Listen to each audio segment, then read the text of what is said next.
As I say, I feel ever more strongly that we should stop pointing the finger of blame elsewhere, other than, of course, the European Union's lunatic asylum policy of their own. They set it in 2015 when the boat started crossing the Med. I said to Mr Juncker in the European Parliament, if anyone that sets foot on the soil of an EU country is allowed to stay, and don't remember Mrs Merkel encouraging as many as possible, I said, you're storing up great problems for your future. And that was one of the reasons in Brexit I posed with that poster, which caused so much controversy of a huge tide of young men coming into the EU. Well, I didn't know then quite how right I was going to be.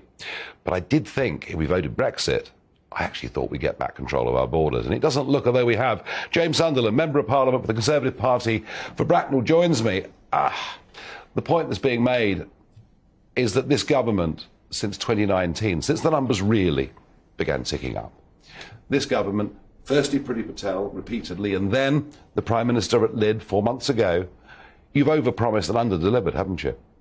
Well, the film's pretty impressive. I watched it earlier with you. I think it shows many things. Firstly, the scale of the problem. Gravelines, for example, was 20 miles from Calais. Think how many dunes and ports and boats there are in the middle. But let's not wax lyrical. This is a serious problem, and I suspect that we have underdelivered. Yeah, no, well, good. Thank you for a bit of frankness. That makes a very refreshing change these days in British politics. But when I look, and you're backing Liz Truss, I understand, yes, for the leadership. When Liz Truss is confronted on this, when Rishi Sunak is confronted on this, they say they support the Rwanda plan, they support the Linton-on-News style. Yeah. Centres. The Royal Navy apparently are leaving the Channel. Well, not that they were much good there anyway. It looks like nothing's going to change.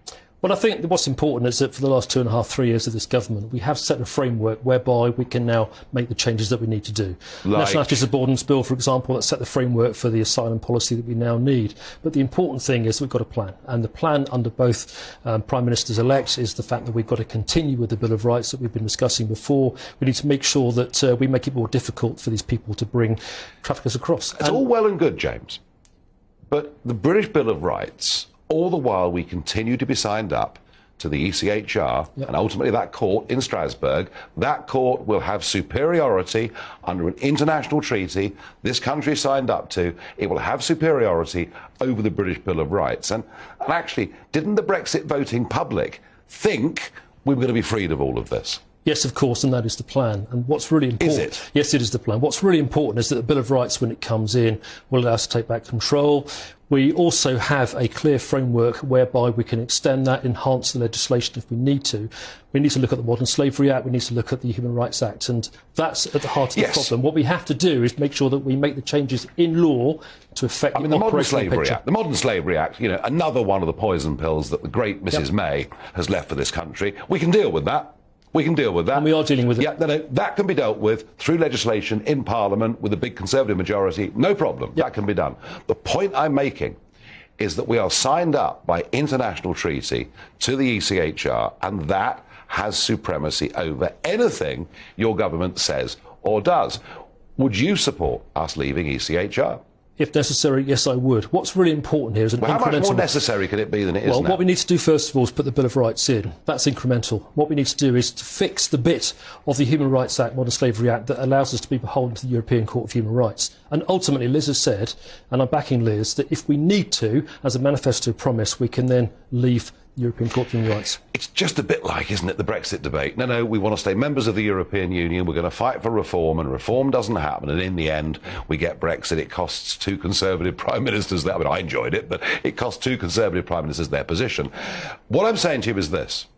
If the approach is, we'll go down this route, and then if it fails, we'll address ECHR, you'll struggle. I mean, you might promise that at the next general election, but by then the electoral damage that will have been done to you by this crisis almost guarantees that you'll lose. Well, nothing's black and white in politics. There's lots of grey in the middle.